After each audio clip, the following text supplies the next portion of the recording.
The panel system inside of Adobe Illustrator is the heart and soul of the application. This is where you're going to do a lot of the heavy lifting that you're going to be doing throughout your design process. Over here on the right-hand side, let's expand these out by clicking this double arrow right here, and let's just take a look at some of these panels, how they work, and how you can manipulate them to better serve your workflow.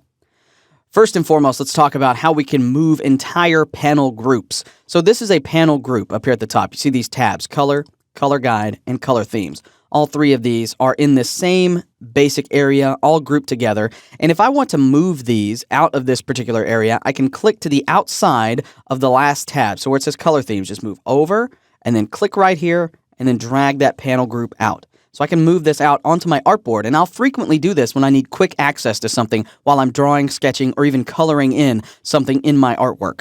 I can also switch between those panels once they're undocked like so, and I can even start breaking individual panels out to create my own panel system just like so. If I want to rearrange those, I'll just drag them back up, wait for that blue line to appear. You can see that blue line appears every time I get back to where I can dock those together. Now I can take the whole group back over here. I can either group all of these with this existing group. As you can see, it's got this blue frame around the outside. But in this case, I want to go a little bit further to the top, and I want to wait for that blue line to appear. See the blue frame versus the blue line. When I have the blue line, I let go of my mouse, and it drops them on top of everything. You can do this for every single panel group that you have inside of Illustrator. You can also close panels if you want to. So for instance, if there are some of these panels that you don't use on a regular basis, you could remove them to make it easier to access the panels that you do use.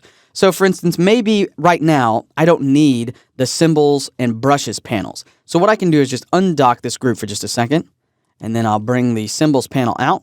And once I have the symbols panel out on screen, I'll just click this little X to close it. Same way with the brushes panel, break it out, close it, and now the swatches panel, I can dock that right up here, and I'll move it to the front of the color.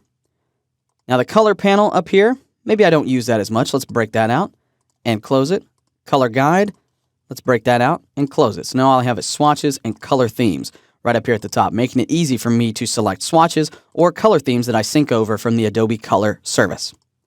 Directly underneath that, let's go to the stroke panel. You can see the stroke panel is relatively small. That means that this panel is going to grow exponentially, and I'll start to open these other panels just by clicking on their names. That way you can kind of get an idea of what everything looks like once it's expanded out. The libraries panel is something that I think fits very well inside of the layers and artboards panel. So I'll lay that down right there. Gives me quick access to different bits of content that I want to share across multiple applications like Photoshop and InDesign. I'll talk a lot about building libraries later on. Graphic styles and appearance, I think those fit nicely along here, but I want to group them also with things like the stroke panel and the transparency panel. And the gradient panel, I'm going to move it up to the colors right up there.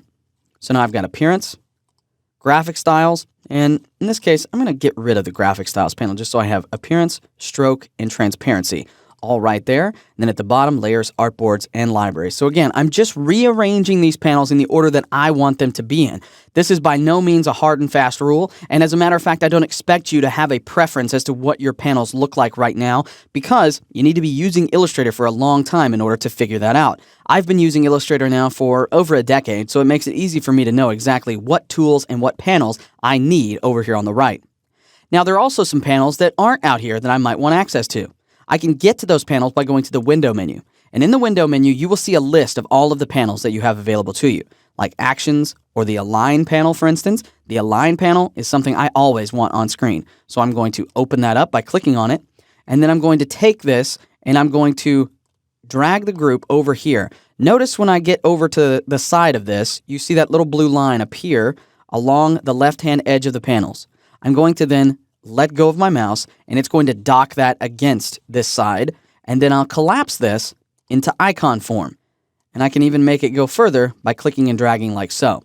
So now I've sort of docked these just in icon form right here. Makes it very easy for me to get to the transform panel, to the align panel, or to the pathfinder panel. These are all three things that I use on a regular basis, but I don't necessarily need them expanded out here. So I'll just click to close. Now let's go back to the window menu. Let's find some other things that I might want to use in my new workspace here.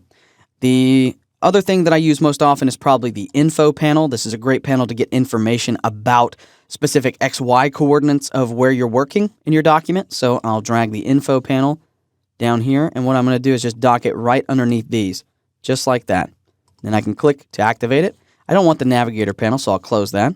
And then finally, let's go back into the window menu, and let's search for the type panels, and let's bring open the character panel, the paragraph panel, and then we'll close up the open type panel. So now I've got character and paragraph there to easily access those.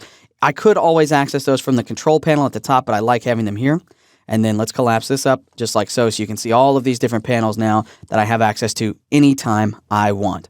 So hopefully now you have a better understanding of what the panel system does inside of Illustrator, how you can access it, and the different ways that you can rearrange it. In the next movie, I'm going to show you how to take this newfound workspace and save it so that you can quickly and easily jump to it anytime you want. The panel system inside of Adobe Illustrator is the heart and soul of the application. This is where you're going to do a lot of the heavy lifting that you're going to be doing throughout your design process. Over here on the right-hand side, let's expand these out by clicking this double arrow right here, and let's just take a look at some of these panels, how they work, and how you can manipulate them to better serve your workflow. First and foremost, let's